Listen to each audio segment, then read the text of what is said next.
Good morning friends. કુષ્ઠની ચિકિત્સામાં શું કીધું છે તો કુષ્ઠ એક પ્રકારનો ત્રિદોષ જ વ્યાધિ છે વાત પિત્ત કફ સાથે. એટલે આપણે એને દોષના પ્રધાનત્વ અનુસાર ટ્રીટ કરવો પડે, કારણ કે એવી મેડિસિન નથી કે તે ત્રણેય દોષોમાં ઉપયોગી હોય અને કુષ્ઠમાં પણ ઉપયોગી હોય. તો આપણે કયા દોષનું અધિકતા છે એના આધારે જે છે આપણે ટ્રીટમેન્ટ શરૂ કરવી પડે. ત્યારબાદ જે અપ્રધાન છે એના તરફ જે છે ચિકિત્સા પણ આપણે સ્ટાર્ટ કરવાની. કુષ્ઠનું એક ચિકિત્સા સૂત્ર છે કે વાતોત્તરેશુ સર્પી, એટલે કે વાત પ્રધાન હોય તો ઘી, વમનમ શ્લેષ્મત્તરોશુ કુષ્ઠેશુ, અને કફ પ્રધાન હોય તો વમન. પિત્તોત્તરેશુ મોક્ષો, મોક્ષો એટલે કે રક્ત મોક્ષણ પિત્તમાં, રક્તસ્યમ વિરેચનમ ચાગ્રે, અને વિરેચન કરવાનું કીધું છે. તો વાતમાં જે છે ઘીપાન, પિત્તમાં જે છે વિરેચન અને રક્ત મોક્ષણ, અને કફમાં વમન કરવાનું આચાર્ય કીધું છે. આચાર્ય સુશ્રુત કહે છે કે વમન કર્મ જે છે એડમિનિસ્ટર કરવું જોઈએ 15 દિવસે, દરેક 15 દિવસે. વિરેચન કર્મ 1 મહિને, રક્ત મોક્ષણ 6 મહિને, અને અવપીડન નશ્ય દર 3 દિવસે કરવું જોઈએ. કયા ડિઝીઝની અંદર? કુષ્ઠની અંદર. ઓકે, તો આ સુશ્રુત ચિકિત્સાનો એક રેફરન્સ છે, મોસ્ટ આઈએમપી છે. ઓકે, કુષ્ઠમાં રક્તમોક્ષણ તો કે મહાકુષ્ઠ હોય તો શિરાવેદ કરવાનું, શુદ્ર કુષ્ઠ હોય તો પ્રચ્છન્ન કરવાનું. તો જો એની અંદર શું કીધું છે, જ્યારે પણ આપણે શિરાવેદ કરીએ તો શું થાય? વધારે લોહી નીકળે. વધારે લોહી નીકળવું હોય કેના અંદર? તો કે મહાકુષ્ઠની અંદર. આપણે નહીં કહેતા મહા, ક્ષુદ્ર એટલે કે નાનો કુષ્ઠ છે, તો એની અંદર શું કરવાનું? પ્રચ્છન્ન કર્મ કરશું. ખાલી આને ઘસી દઈશું તો પણ ચાલશે, તે જગ્યાએ બ્લડ નીકાળી દઈશું તો પણ ચાલશે. તો મહાકુષ્ઠની અંદર વધારે રક્ત નીકાળવું પડે, શુદ્રકુષ્ઠની અંદર ઓછું રક્ત નીકાળવું પડે.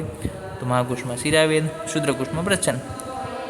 જે પેચીસ છે કુષ્ઠના એ સ્ટેબલ છે, કઠિન મંડળ છે, એને શું કરવાનું છે? પ્રસ્તર નાડી સ્વેદ આપવાનો છે. જો ધારો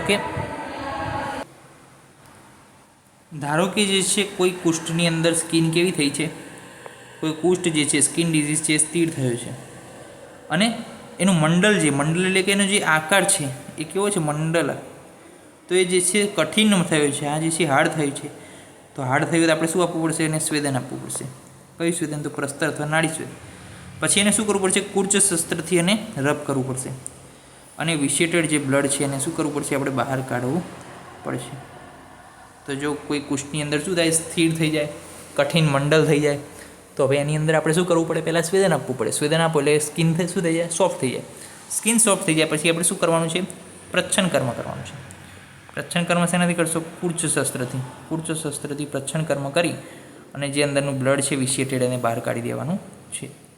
તો આ રીતના જે છે ચિકિત્સા આપેલી છે કઠિન મંડળની. Elevated patches of the kushtha are fomented with the hot potlys containing meat of marshy aquatic animals. Therefore, the blood is eliminated by scraping with the edge of the scalp. એ જ વસ્તુ કીધી છે કે જો કુષ્ઠની અંદર જે છે દોષો અંદર હોય, રક્ત રહી ગયું હોય, તો શું કરવાનું? પહેલાં આપણે એને સ્વેદન આપવાનું એટલે સ્કિન સોફ્ટ થઈ જાય. ત્યારબાદ એની અંદર પ્રચ્છન્ન કર્મ કરી દેવાનું. એટલે પ્રચ્છન્ન કર્મ તમે જેવું કરશો એવું શું થઈ જાય? જે બ્લડ જે છે દૂષિત છે એ બધું બહાર નીકળી જાય છે. હવે જે છે અલ્પદોષયુક્ત કુષ્ઠની વાત કરીએ જો, તો એની અંદર શૃંગ, અલાબુ અને જલોકા પણ યુઝ કરી શકાય છે. હવે તમે કુષ્ઠમાં કઈ મેડિસિન યાદ રાખશો? તો જો કુષ્ઠ કુટાર રસ છે, પછી આરોગ્યવર્ધિની વટી છે, પંચનિમ્બ ચૂર્ણ, ત્રિફલાદી ચૂર્ણ, મંજિષ્ઠા સ્કિન માટે સારું, ખદીર પણ સારું, પછી નિંબ તેલ યાદ રાખજો, ભલ્લાતા કવલે, ધાત્રી અવલે જે છે આટલી યાદ રાખવાનું થશે.